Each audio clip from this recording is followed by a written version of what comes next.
health. Reboot your body. Omega 3 oil extracted from algae. Strong heart, sharp mind, healthier you. Welcome to iDream media. So జనరల్గా హార్ట్లో ఏదైనా problem వచ్చినప్పుడు stent వేయాలని చెప్తారు. అసలు ఏంటి స్టెంట్ కదా, ఎవరికి అవసరం ఉంటుంది, స్టెంట్ వేశాక మన గుండె పదిలంగా ఉంటుందా, జాగ్రత్తలు ఏం తీసుకోవాలి, ఇక ఎప్పటికీ హార్ట్ ఇష్యూస్ రావా, పూర్తి వివరాలు తెలుసుకుందాం. మనతో పాటు ఉన్నారు ప్రముఖ కార్డియాలజిస్ట్ డాక్టర్ రవికాంత్ అతులూరి గారు. డాక్టర్ గారు నమస్తే అండి. నమస్తే అండి. డాక్టర్ గారు, ఎన్నో ఏళ్ల సర్వీస్ మీది, ఎంతోమంది గుండెల్ని మీరు బాగు చేసి ఉంటారు, వాళ్ళ లైఫ్ స్పాన్ పెంచుంటారు.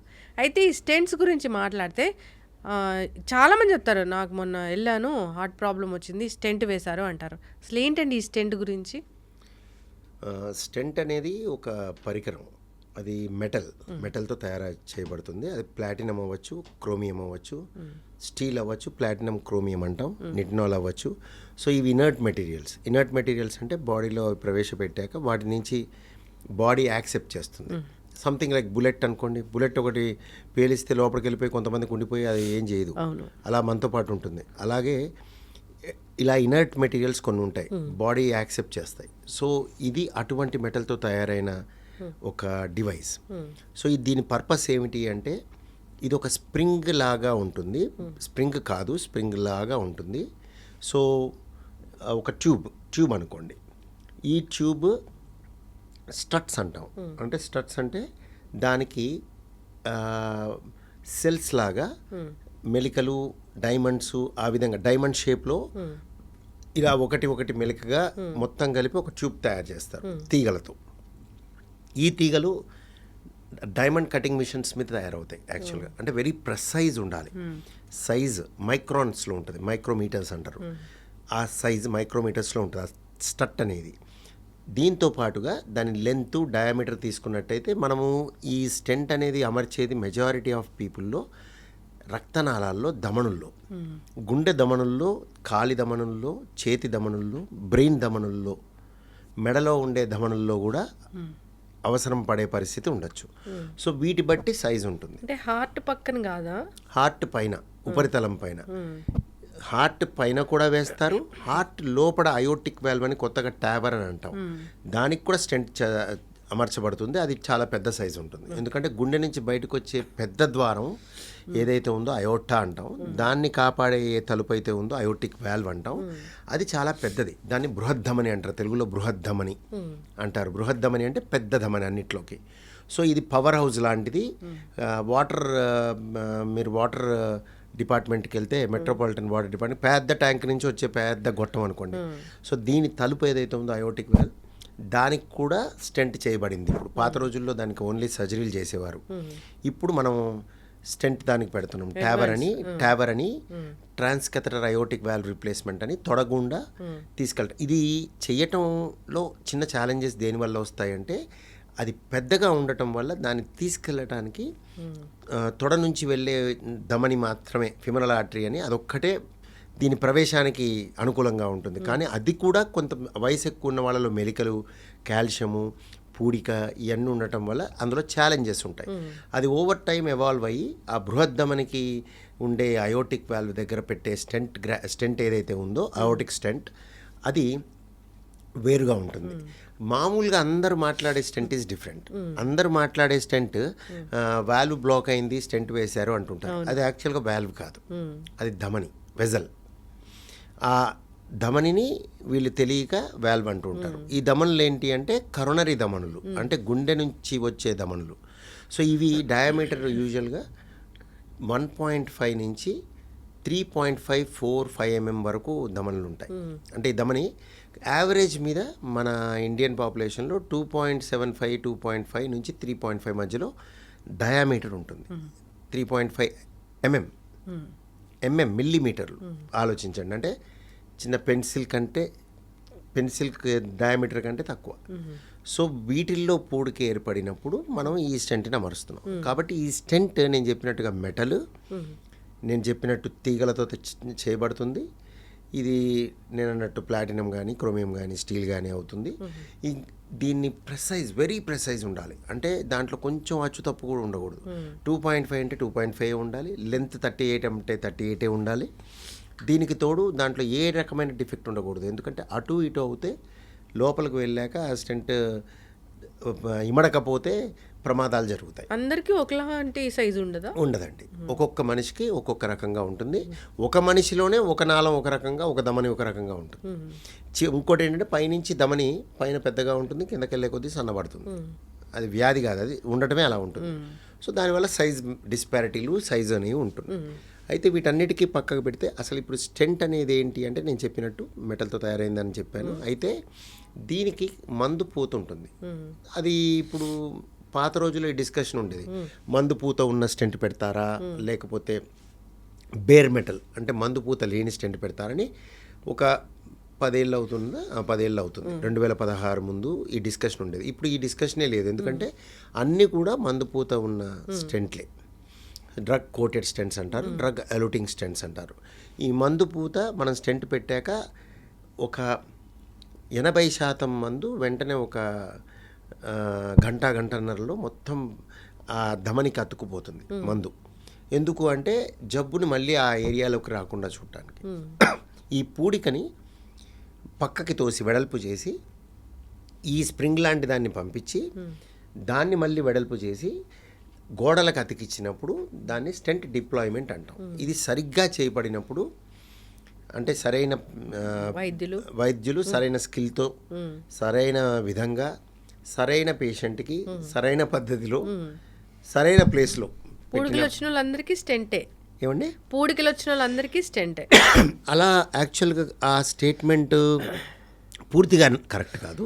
ఎందుకంటే పూడిక ఉన్నంత మాత్రాన స్టెంట్ పెట్టాలని లేదు. కొన్నిసార్లు పూడిక ఉండి కూడా స్టెంట్ పెట్టలేని పరిస్థితి, స్టెంట్ పెట్టాల్సి లేకపోయే పరిస్థితి కూడా ఉంటుంది. ఎలాంటి ఎగ్జాంపుల్స్ చెప్పాలి అంటే మీకు స్టెంట్ చాలా సన్న నాళాలు, పూడిక చిన్న నాళాలు, సన్న నాళాల్లో పూడిక ఎంత టైట్గా ఉన్నా అవి పాయలు అయినప్పుడు వాటికి ఉపయోగం తక్కువ. అంటే నువ్వు చేసినా చేయకపోయినా పెద్ద ప్రమాదం కానీ ఇబ్బంది కానీ పేషెంట్కి ఉండకపోవడం జరుగుతుంది. సో వీళ్ళల్లో స్టెంట్లు అమర్చడం అనవసరం, బ్లాక్ టైట్గా ఉన్నా కూడా. ఇంకొకటి, కొంతమందికి టైట్ బ్లాక్ ఉండి ఈ ధమని ఏదైతే సప్లై చేస్తున్న ఏరియా ఉందో ఆ కండ పూర్తిగా దెబ్బతినిపోయి ఉంటుంది, నాశనం అయిపోయి ఉంటుంది. వీళ్ళకి కూడా సరఫరా ఇచ్చి ఉపయోగం ఉండదు. సో నీకు బ్లాక్ ఉన్నంత మాత్రాన స్టెంట్ పెట్టాలని అనవసరంగా పెట్టకూడదు. అంటే ఇది అవసరం ఉంది అంటేనే పెట్టాలి. అది టైట్ బ్లాక్ అనే కాకుండా టైట్ బ్లాక్ సప్లై చేసే ఏరియా మీద ఆధారపడి ఉంటుంది. అది ఎంత పొడుగు ఉంది, ఎంత ఏరియాకి సప్లై చేస్తుంది, అది ఎంత సిగ్నిఫికెంట్, అది ఎంత క్రూషియల్ అనే దాని మీద స్టెంట్ అమర్చబడుతుంది. ఈ బ్లాక్ అనేది డాక్టర్ గారు, ఈ బ్లాక్ వచ్చిందంటే మనకి హార్ట్ అటాక్ వస్తుందా? ఈ బ్లాక్స్ చాలా మందిలో సైలెంట్గా ఉంటాయి. సైలెంట్గా అంటే ఎంత టైట్ ఉంటుందంటే కొన్ని 99.9 నుండి కూడా తిరుమల కొండ ఎక్కే పరిస్థితి ఉంటుంది, మ్యారథాన్స్ చేసే పరిస్థితి ఉంటుంది. సో ఇది ఎలా డెవలప్ అయింది, ఎన్నాళ్ళ నుంచి ఉంది అనే దాని మీద ఆధారపడి ఉంటుంది. మనిషి యొక్క కెపాసిటీ, మనిషి యొక్క రిజర్వ్, కార్డియాక్ రిజర్వ్ అంటాం, తట్టుకునే శక్తి అంటే నేను అది తిని ఇమ్యూనిటీ కాదు, ఈ శక్తి దేవుడిచ్చే శక్తి. అండ్ బ్లాక్ డెవలప్మెంట్ ఏ పొజిషన్లో అయింది, నేను ఇందాక చెప్పినట్టు చిన్న రక్తనాళమా, పెద్ద రక్తనాళమా, మొదల, మధ్యలో, చివర, పాయన, వీటి మీద ఆధారపడి ఉంటుంది. ప్లస్ ఈ మనిషి చేసే ఎక్సర్సైజెస్ కానీ, ఈయన తినే తిండి కానీ, ఇంకా మిగతావి చాలా ఉంటాయి ఫ్యాక్టర్స్, ఒకటి కాదు, మల్టీ ఫ్యాక్టోరియల్ ఉంటుంది. వీటన్నిటి బట్టి ప్లస్ ఈ బ్లాక్ డెవలప్ అయిన డ్యూరేషన్ 10 ఏళ్లలో స్లోగా పెరుగుతూ వచ్చిందా, సడన్గా 1 సంవత్సరంలో పెరిగిందా, ఇవన్నీ కాలంతోనే తెలుస్తుంది.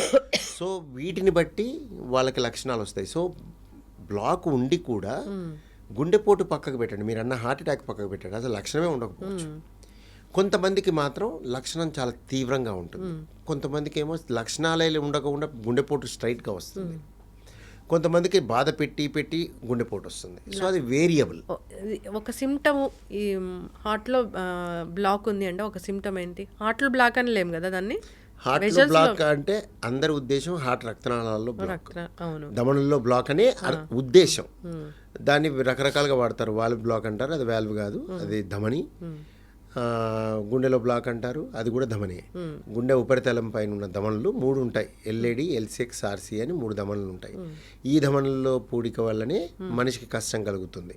అంటే అది నేను ఇందాక అన్నట్టుగా కష్టం కలగాల్సిన అవసరం లేదు, కానీ కష్టం కలిగే అవకాశం ఎక్కువ మందిలో ఇబ్బంది కలిగిస్తుంది. ఒక లక్షణము వీళ్ళకి హార్ట్లో బ్లాక్ ఉంది అని తెలుసుకుని ఒక ర్యాండమ్గా ఒక లక్షణం అంటే ఏముంటుంది? చాలా ఉంటాయండి. ర్యాండమ్ అన్నారు కాబట్టి చెస్ట్లో హెవీనెస్ మోస్ట్ కామన్గా మేము చూసేది. చెస్ట్లో హెవీనెస్ అంటే ఛాతిలో బరువు అనేది మోస్ట్ కామన్గా మేము చూస్తాం. ఇది ఛాతిలోనే కాదు, దవడల్లో, భుజాల్లో, గొంతులో, తర్వాత ఈ ఆర్మ్స్లో, చేతుల్లో, తర్వాత పొట్టలో, తర్వాత వెనక పక్క వీపు వెనక పక్క భాగంలో, షోల్డర్ బ్లేడ్స్లో, కొంతమందికి రావచ్చు, కొంతమందికి తలలో వచ్చి మెడకి గుండా వస్తుంది. సో ఇది ఎక్కడొస్తుంది అని కాకుండా ఏ విధంగా వస్తుంది అనేది దాన్ని బట్టి చెప్తాం. ఇంకోటి, ఈ ఎనాలిసిస్ ఎప్పుడు కూడా పేషెంట్ చేయకూడదు, అది డాక్టర్ చేయాలి. మరి పేషెంట్కి ఏం చేయాలి? సింపుల్, ఏ ఇబ్బంది కలిగినా దాన్ని ఇంటర్ప్రిట్ చేసుకోకూడదు. దీనివల్ల ఏమో నేను ఇది తిన్నాను, లేకపోతే అది చేశాను, రాత్రి అంతా పడుకోలేదు, మా పక్కింటి వాళ్ళు పెట్టారు, అలా అన్నీ ఇంటర్ప్రిట్ చేయకుండా వైద్యుడిని సంప్రదించడం కరెక్ట్. ఎప్పుడైనా ఏ ఇబ్బంది కలిగితే అప్పుడు అది డాక్టర్ బాధ్యత. నేను చెప్పిన ఈ లక్షణాన్ని బయటికి తీయటం అనేది డాక్టర్ బాధ్యత. ఇప్పుడు ఒక రక్తనాళంలో బ్లాక్ వస్తే గుండె పనిచేస్తూనే ఉంటుందా డాక్టర్ గారు? ఒకటి కాదు, 3 రక్తనాళాల్లో బ్లాక్ వచ్చి కూడా కొన్ని పని చేస్తూ ఉంటుంది. అది చెప్పే కదా ఇందాక, డ్యూరేషన్ మీద ఆధారపడి ఉంటుంది, కార్డియాక్ రిజర్వ్ మీద ఆధారపడి ఉంటుంది, పాయలు వచ్చాయా లేదా అనే దాని మీద ఆధారపడి ఉంటుంది. డ్యామేజ్ లాంటిది ఏం జరగదా? అందరికీ సేమ్ కాదండి. కొంతమందికి డ్యామేజ్ ఒక్క బ్లాక్తోనే జరిగిపోతుంది, కొంతమందికి 3 బ్లాకులు ఉండి డ్యామేజ్ జరగదు, కానీ ఇంపెండింగ్ అంటాం, ఎప్పుడో ఒకసారి జరగచ్చు. కొంతమంది ఎప్పటికీ జరగదు, బ్లాక్లు ఉండి పాయలు వచ్చేసి ఉంటాయి. సో ఇవన్నీ కూడా ఒక మనిషికి ఒక బ్లాక్ని బట్టి, 3 బ్లాకులని బట్టి ఇలా ఉంటుందని చెప్పలేము. మరి బ్లాక్ ఉంది లేదా నా హార్ట్ బాగుంది తెలుసుకోవాలంటే ఏం చేయాలి? డాక్టర్ని సంప్రదించాలి. సింపుల్. ఎప్పుడు కూడా పరీక్షలు, చాలా మంది తప్పుగా పరీక్షలు చేసుకుంటారు. పరీక్షలు చేయకూడదు.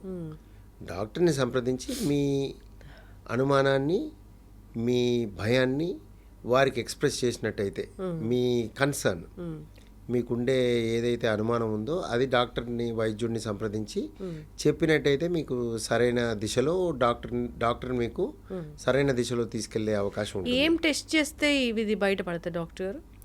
టెస్ట్లు కాదండి, మెజారిటీ ఆఫ్ టైమ్స్ మేము డాక్టర్లు పేషెంట్లతో మాట్లాడి నాడి పట్టుకొని ఎగ్జామిన్ చేశాక మాకు ఒక క్లూ వస్తుంది.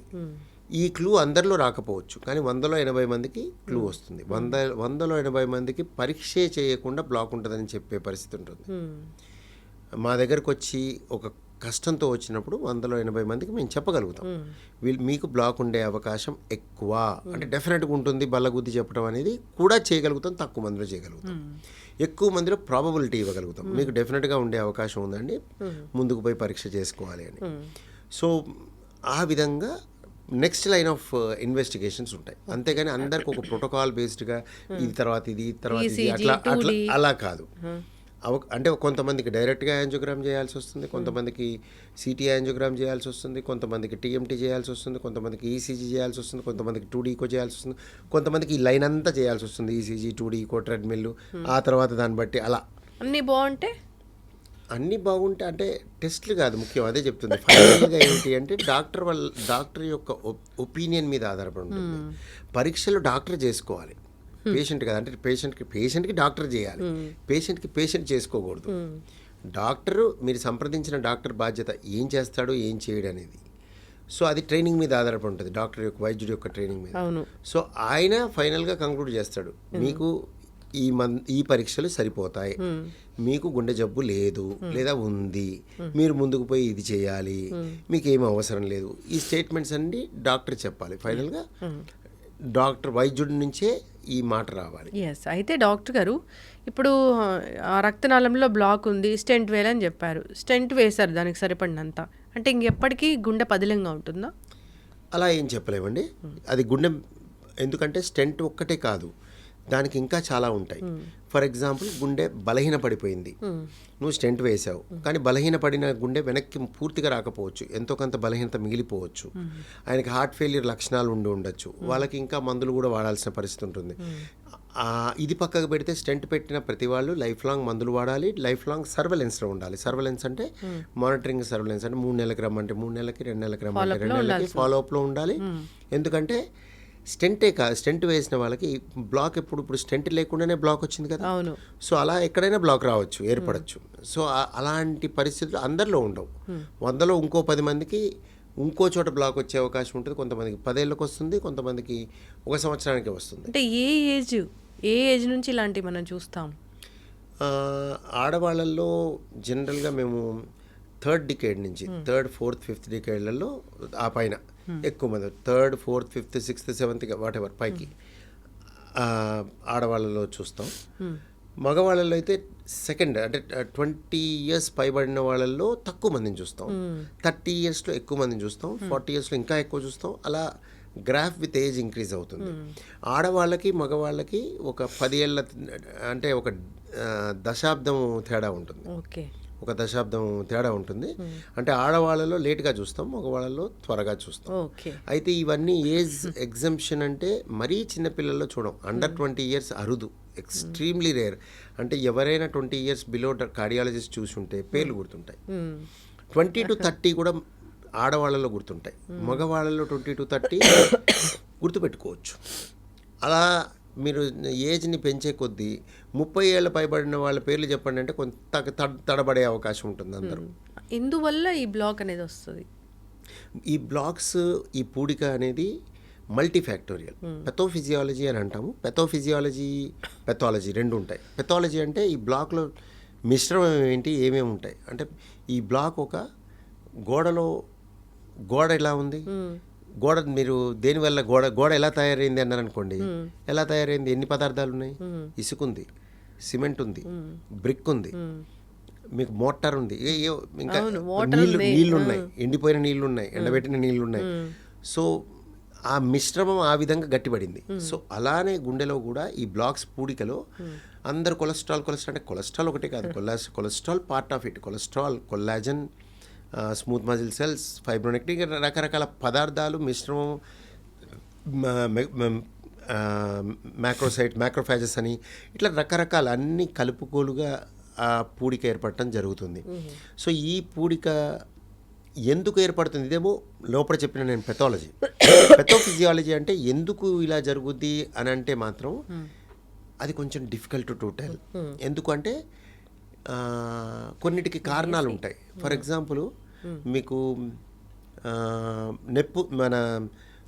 గట్టిగా బెత్తం పెట్టి కొట్టారు, అక్కడ వాచిపోయింది, నొప్పి వస్తుంది. కారణం ఏంటి, బెత్తం పెట్టి కొట్టడం వల్ల అయింది. అలా ఇది కారణం క్లియర్గా, రిస్క్ కాదు. ఇట్లా బ్లాకులకి మాత్రం రిస్క్ ఫ్యాక్టర్స్ చెప్పగలవు కానీ కారణాలు చెప్పలేవు. అంటే బెత్తం పెట్టి కొట్టడం వల్ల, నువ్వు తిండి తినటం వల్ల, షుగర్ ఉండటం వల్ల, బీపీ ఉండటం అట్లా చెప్పలేవు. అలా నేను ఇది తాగటం వల్ల, ఇది తినటం వల్ల అలా చెప్పలేవు. కానీ ఎక్కువగా ఎవరిలో చూస్తావు అన్నప్పుడు కొన్ని గ్రూప్స్లో చూస్తావు. అది రూల్ కాదు. అంటే అది ఉండి కూడా తప్పించుకునే వాళ్ళు ఉంటారు, అంతా పద్ధతికి ఉండి వచ్చిన వాళ్ళు ఉంటారు. కానీ ప్రాబబిలిటీ అంటే ఈ ఎక్కువగా మేము స్మోకర్స్లో, మితిమీరిన ఆల్కహాల్ తీసుకున్న వాళ్ళలో, మోస్తరుగా కాకుండా మితిమీరిన ఆల్కహాల్ తీసుకున్న వాళ్ళలో, మెయిన్గా స్మోకర్స్, డయాబెటిక్స్, మధుమేహం, హైపర్టెన్సివ్స్, వయసు మీరిన వాళ్ళు, తర్వాత ఊబకాయం, లావుగా ఉన్నవాళ్ళు. ఇది రూల్ కాదు, అగైన్ అందరికీ రాదు. వీళ్ళలో సంఖ్య చూసుకుంటే ఎక్కువ ఉంటుంది. సో ఇలా ఫిజికల్ ఇన్యాక్టివ్గా ఉండటం వాళ్ళు, కొలెస్ట్రాల్ హై ఉన్న వాళ్ళు బ్లడ్లో, వీళ్ళల్లో ఎక్కువగా చూస్తాం. అంతేగాని ఇవన్నీ ఉన్న వాళ్ళకి వస్తుందని కాదు, రూల్ కాదు. సో రిస్క్ ఫ్యాక్టర్ అంటారు దాన్ని. ఇప్పుడు కొలెస్ట్రాల్ అని చెప్తారు కదా డాక్టర్ గారు, ఎందుకు అసలు బ్యాడ్ కొలెస్ట్రాల్ అనేది వస్తుంది? బ్యాడ్ కొలెస్ట్రాల్ అనేది అందరికీ ఉంటుంది, తక్కువ ఉండాలి. మితిమీరి ఉన్న వాళ్ళల్లో బ్లాక్లు ఏర్పడే అవకాశం ఎక్కువ. అది కూడా రూల్ కాదు. అంటే నీకు ఇప్పుడు మా దగ్గరకు వచ్చేసి భయపడిపోయి వస్తూ ఉంటారు, నా కొలెస్ట్రాల్ ఎంత ఉంది అని. భయపడాల్సిన అవసరం లేదు. అది ఎక్కువ ఉంటే నీ అవకాశం ఎక్కువ, పర్సంటేజ్ ఎక్కువ నీకు వచ్చే అవకాశం. అంటే నీకు బ్లాక్ వస్తుందేమో అన్న ఉద్దేశంతో మందులు పెడతావు, అంతేగాని నీకు కొలెస్ట్రాల్ ఎక్కువ ఉంటే బ్లాక్ ఉన్నట్టు కాదు. ఆ పరీక్ష చేసుకొని కొంతమంది నాకు బ్లాక్ ఉంది అనుకుంటుంటారు, అలా కాదు. అది ఎక్కువ ఉన్న వాళ్ళు అలా వదిలేస్తే ట్రీట్మెంట్ లేకుండా 100 మందిని తీసుకుంటే 30 మందికి బ్లాక్లు ఏర్పడతాయి, 70 మందికి ఏర్పడవు. సో అదంతా ప్రాబబిలిటీ. సో వాళ్ళని మనం ఆ 30 ఎవరో తెలియదు కాబట్టి 100 మందిని ట్రీట్ చేస్తాం. సో అయితే జాగ్రత్తలు తీసుకోవాలి, మీరు అన్నట్లుగా హెల్దీ లైఫ్ స్టైల్ మెయింటైన్ చేయాలి. అంతే కదా. ఇప్పుడు అది స్టంట్ వేసాక కూడా ఖచ్చితంగా డాక్టర్ ఫాలోఅప్లోనే ఉండాలి, డౌటే లేదండి. స్టెంట్ ఒకటే ట్రీట్మెంట్ కాదు, స్టెంట్ పార్ట్ ఆఫ్ ట్రీట్మెంట్. అంటే కొంతమందికి స్టెంట్ చాలా ముఖ్యం. అంటే అది లేకపోతే ఆ మనిషికి ఇబ్బంది తగ్గదు, ప్రమాదం పొంచి ఉంటుంది. So for example acute myocardial infarction, unstable angina, అంటే గుండెపోటులో ఒక రకమైన గుండెపోటు ఉంటుంది, ఎస్టీ ఎలివేషన్ ఎంఐ అని.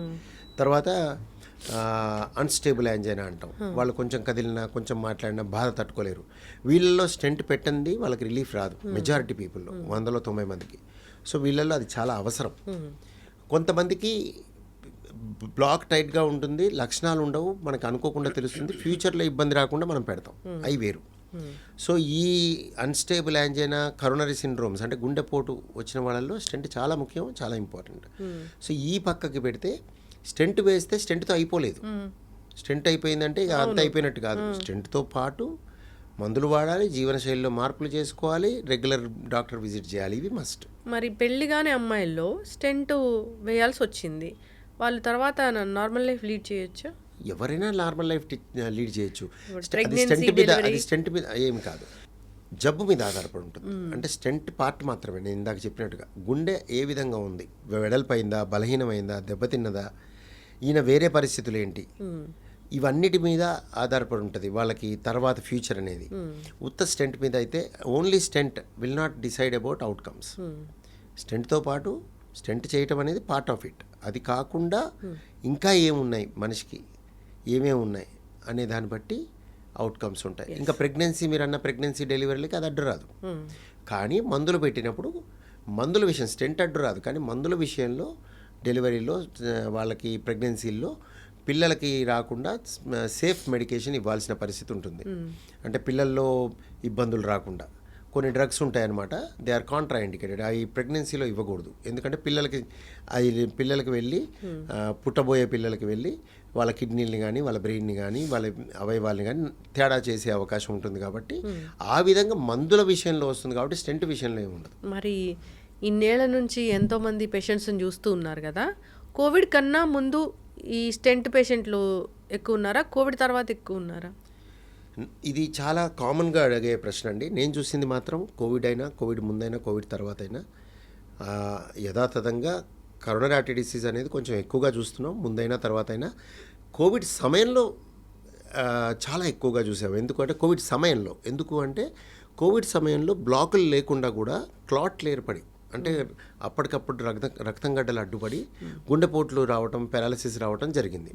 సో ఆ సంఖ్యని ఆల్మోస్ట్ ఒక ప్రాబబ్లీ 1.5 టైమ్స్ 2 టైమ్స్ పెరిగి ఉంటాయి ఆ సమయంలో. అంతేగాని తర్వాత దాని ఇంపాక్ట్ అంటే ఈ రోజున నేను చెప్పలేను, అలాంటిది ఏమీ కనిపించట్లేదు. ఇప్పుడు వ్యాక్సిన్ వల్ల రక్తం గడ్డగట్టింది, గుండెలో బ్లాక్స్, వ్యాక్సిన్ వల్ల అంటాం తప్పండి, ఎందుకంటే వ్యాక్సిన్ కోవిడ్ ఒకటే, కోవిడ్ వ్యాక్సిన్ ఒకటే, చనిపోయింది, అది బతుకుంది. ఎగ్జాక్ట్లీ, చాలా చక్కగా చెప్పారు. చనిపోయింది అవ్వచ్చు, అటెన్యూయేటెడ్ అవ్వచ్చు, టపటప బాది పడుకోబెట్టింది అవ్వచ్చు. సో రెండు ఒకటే. సో దానికి ఉన్న ఎఫెక్ట్స్ దీనికి ఉంటాయి, తక్కువగా ఉంటాయి. అందుకే ప్రొటెక్ట్ అవుతాం మనం. దానికంటే దీనికి వచ్చే ఇన్ఫెక్షన్ తక్కువ కాబట్టి ఇది ప్రెడిక్టబుల్, అది అన్ప్రెడిక్టబుల్ కాబట్టి మనం వ్యాక్సిన్ తీసుకుంటున్నాం. సో సైడ్ ఎఫెక్ట్స్ అనేవి కోవిడ్ నుంచి వచ్చిన ఎఫెక్ట్సే దీని నుంచి కూడా రావచ్చు, కానీ అవకాశాలు తక్కువ. సో ఇంకోటి, వ్యాక్సిన్ తీసుకుని ఇన్ని సంవత్సరాల తర్వాత అనేది నేనైతే చూడలేదు. అంటే నేను గుండె పరంగా మీరు వ్యాక్సిన్ తీసుకున్న వాళ్ళలో, వ్యాక్సిన్ తీసుకునే వాళ్ళలో అది చదవటం కూడా కష్టం, ఎందుకంటే వ్యాక్సిన్ చాలామంది తీసుకున్నారు, వ్యాక్సిన్ తీసుకున్న వాళ్ళ సంఖ్య తక్కువ. కానీ వ్యాక్సిన్ తీసుకున్న వాళ్ళలోనే ఇంకోటి, వ్యాక్సిన్ తీసుకోకుండా కోవిడ్ వచ్చిన వాళ్ళ సంఖ్య ఎక్కువ. ఇప్పుడు కోవిడ్ ప్రతి మనిషికి వచ్చింది, సో నువ్వు అది వ్యాక్సిన్ వల్ల కోవిడ్ వల్ల కూడా చెప్పలేవు. అవును. సో నువ్వు you can't tell vaccine has done something bad to the heart. ఇప్పుడు మనిషికి ఏజ్ అయిపోతుంది కదా, అట్లనే గుండెకి కూడా ఏజ్ అయిపోతుందా? గుండె ఏజింగ్ అవుతుంది, కానీ అది చేసే పని చేస్తూనే ఉంటుంది, పనితనంలో మార్పు రాదు. దాన్ని చూడటం అంటే అది దానిపైన సబెపికాడియల్ ఫ్యాట్ అంటాం, దాంట్లో మార్పులు వస్తాయి. దాని నోడ్స్ అంటాం, ఎలక్ట్రికల్ సర్క్యూట్, దాంట్లో మార్పులు వస్తాయి. అంతేకాని జనరల్గా నిరంతర భారత స్రవంతి అంటారా మీరు, అలాంటిది ఇది నిరంతర శ్రమ స్రవంతి. పని చేసుకుంటూనే ఉండాలి కదా, పని చేయాలి, చేయకపోతే మనం చేయడానికి ఉన్నాం.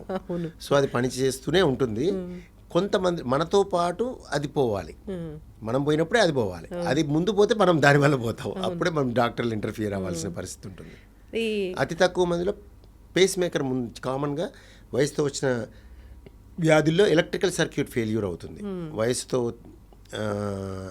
వెంట్రుకలు ఊడిపోయినట్టుగా కొంతమందికి ఎలక్ట్రికల్ సర్క్యూట్ ఫెయిల్ అవుతుంది. అది మనతో పాటు పోకుండా ముందు వెళ్ళిపోతుంది. అప్పుడు మేము పేస్ మేకర్లు పెడతాం. పేస్ మేకర్ పెడితే అంటే అదే కొంతమందికి బ్యాటరీ ఎలక్ట్రికల్ సర్క్యూట్ ఫెయిల్ అవ్వటం వల్ల పేస్ మేకర్ పెట్టి బ్యాటరీ బయట నుంచి కృత్రిమంగా ఎనర్జీ ఇవ్వాల్సిన పరిస్థితి ఉంటుంది. అలా తక్కువ మందికి అవుతుంది. అంటే డాక్టర్ గారు, ఇప్పుడు పర్మనెంట్ పేస్ మేకర్ పెట్టిన వాళ్ళని మనం చాలా జాగ్రత్తగా చూసుకోవాలి, కేర్ఫుల్గా అస్సలు లేదు.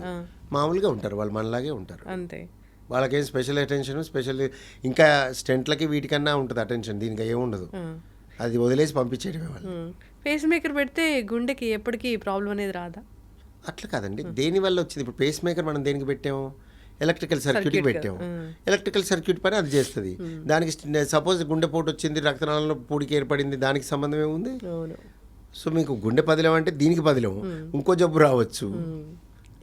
అలాగే ఇప్పుడు స్టెంట్లు దాని కదా ఎందుకు వేస్తారు, ఇదంతా వేసిన తర్వాత జాగ్రత్తలు అంటే డాక్టర్ ఫాలోఅప్లో ఉండాల్సిందే. ఎప్పుడైనా ఏదైనా సైడ్ ఎఫెక్ట్స్ వస్తాయా దానికి? స్టెంట్కి సైడ్ ఎఫెక్ట్ అని ఉండదండి. స్టెంట్ వేశాక కొంతమందిలో అబ్రప్ట్గా అంటే ఉన్నట్టుండి మొదటి రోజే లేకపోతే రెండో రోజే క్లాట్ ఏర్పడి మళ్ళీ గుండెపోటు వస్తుంది. అది అందరికీ జరగదు, 1000లో ఒకరికి జరిగింది. ఇది స్కిల్డ్ డాక్టర్ చేతిలో జరిగింది అంటే జనరల్గా హైపర్ సెన్సిటివిటీ అంటే ఆ స్టెంట్కి హైపర్ సెన్సిటివిటీ ఉండే అవకాశం ఉంటుంది. లేదా మందులు డాక్టర్ రాసిన మందులు పేషెంట్ మిస్ అవ్వడం, అంటే రెండో రోజే ఇంటికి వెళ్ళిపోయి సపోజ్ మిస్ అయ్యారు. లేదా కాంప్లెక్స్ యాంజియోప్లాస్టిస్ అంటాం, కొన్ని కాంప్లెక్స్ పొజిషన్స్లో పెట్టిన వాటిల్లో కూడా అలా వచ్చే అవకాశం ఉంటుంది. చాలా అరుదైన విషయం అది. జనరల్గా స్టెంట్ పెట్టి వెంటనే ఎవరికి ఏ ఇష్యూస్ రావు, చాలా తక్కువ మంది. డయాబెటీస్ ఉన్న వాళ్ళకి స్టెంట్ పెట్టినా కానీ ఏం ప్రాబ్లం ఉండదు. 100లో 30 మంది గుండె డాక్టర్ల దగ్గరికి వచ్చే వాళ్ళందరికీ, స్టెంట్లు పెట్టే వాళ్ళందరికీ డయాబెటీస్ ఉంటుంది. వాళ్ళలోనే వ్యాధి ఎక్కువ చూసేది, అందుకే డయాబెటిక్స్. అదేదో మెటల్ ఇంకా డయాబెటీస్ ఉన్న వాళ్ళకి ఇబ్బంది కలుగుతుంది అలాంటివి ఏమి ఉండవు. అంటే జనరల్గా మిత్స్ ఉంటాయి కదా డాక్టర్ గారు, అలా తప్పు కదా. అసలు డయాబెటీస్ ఉన్న వాళ్ళకే కదా జబ్బులు వచ్చాయి. డయాబెటీస్ ఉన్న వాళ్ళకే గుండె వ్యాధులు ఎక్కువ, వాళ్ళే మన దగ్గరకు వస్తారు. వయసు ఎక్కువ ఉన్న వాళ్ళే మన దగ్గరకు వస్తారు. అయ్యో వయసు ఎక్కువ ఉంది 80 years అంటే 80 years వాళ్ళే కదా ఎక్కువ మంది వచ్చేది. అన్నీ అంతే. ఏజ్ లిమిట్ అనేది ఏముండదు జబ్బుకి. లిమిట్ ఏది? ఆ జబ్బు వచ్చేదే అప్పుడు కదా, పిల్లల్లో రాదు కదా. పిల్లల్లో వచ్చేది congenital heart disease, coronary artery disease అనేది వయసుతో వస్తుంది. సో అందరూ వయసు ఎక్కువ ఉన్న వాళ్ళే ఎక్కువ మంది ఉంటారు. చక్కగా చెప్పారు డాక్టర్ గారు. ఏదైనా కానీ స్టెంట్ వేశారు అంటే దాని తర్వాత ఖచ్చితంగా డాక్టర్ ఫాలోఅప్లో ఉండాలి, డాక్టర్ చెప్పిన మందులు వాడాల్సిందే, జాగ్రత్తలు తీసుకోవాల్సిందే. అసలు ఈ స్టెంట్ వేసే అంతగా రాకుండా మీరు చెప్పిన హెల్దీ లైఫ్ స్టైల్ మెయింటైన్ చేసుకుంటే మంచిది. ఎప్పటికప్పుడు డాక్టర్ని సంప్రదించాలి. మన సొంత తెలివితేటలో అసలు వాడకూడదు. అసలు అది ఎప్పుడు ఉంటుందిగా, మన దగ్గర ఈ అవకాశం ఉంటుందండి. ఎందుకంటే ఇండియాలో ఎన్ఫోర్స్మెంట్ ఆఫ్ లా కానీ రెగ్యులేషన్స్ అన్నీ ఉన్నాయి. దాన్ని ఇప్పుడు మనకి ట్రాఫిక్లో ఆపోజిట్లో వస్తుంటారుగా, వాళ్ళు వెల్కమ్ కూడా చెప్తుంటారు, కొంతమంది హెల్ప్ చేస్తుంటారు, ఇటు రండి అన్నట్టు. సో అది చాలా తప్పు కదా, అయినా చేస్తారు. అలానే ఈ కూడా అంతే. సెల్ఫ్ టెస్టింగ్ అనేది illegal. You can't test yourself. నువ్వు ఏం చేయాలో నీకు ఎట్లా తెలుస్తుంది? నీకు ఎక్కడ అలోపతిక్ ట్రీట్మెంట్లో round the world you can't order your test. నువ్వు వెళ్ళి నీ టెస్ట్ చెప్పుకోలేవు. నువ్వు డాక్టర్ సంప్రదించాలి, డాక్టర్ రాయాలి, డాక్టర్ రాసింది వ్యాలిడ్ అవ్వాలి, అప్పుడే అది ఎన్ఫోర్స్ అవుతుంది. అవును. ఇప్పుడు రక్తం పలచబడే మాత్రలు డాక్టర్ చెప్పకుండా వాడుతున్న వాళ్ళని మనం చాలా మందిని చూస్తాము. చాలా తప్పది. అది బ్లాక్స్ రాకుండా. అట్లా బ్లాక్ రాకుండా ఎందుకు ఉంటుంది? రక్తం అది వాడుతున్నా కూడా వచ్చేవాళ్ళు ఉంటారు. అది వాడితే రాదని ఉంటే అది అమృతం అవుద్ది. అది అమృతం కాదు. అది ఎవరికి అవసరం వాళ్ళు వాడాలి. అది డాక్టర్ని సంప్రదించి వాడాలి. ఆ డాక్టర్ సరైన డాక్టర్ అయి ఉండాలి. చక్కగా చెప్పారు డాక్టర్ గారు. ఇప్పుడు ఎంత ఏజ్ వచ్చింది, మీరు ఒకసారి గుండెకి సంబంధించిన టెస్టులు అయినా గుండె వైద్యుల్ని కానీ సంప్రదించాలంటే మన భారతదేశంలో ఏ ఏజ్ వాళ్ళు వెళ్ళాలి? యూజువల్గా మగవాళ్ళు అయితేనేమో 30 పైన ఉన్న వాళ్ళందరూ ఒకసారి సంప్రదించాలి. ఆ తర్వాత డాక్టర్ చెప్పిన విధంగా కొంతమంది 5 ఏళ్ళకి, కొంతమందికి సంవత్సరానికి, వాళ్ళ ప్రాబబిలిటీ బట్టి ఉంటుంది నా ఉద్దేశం.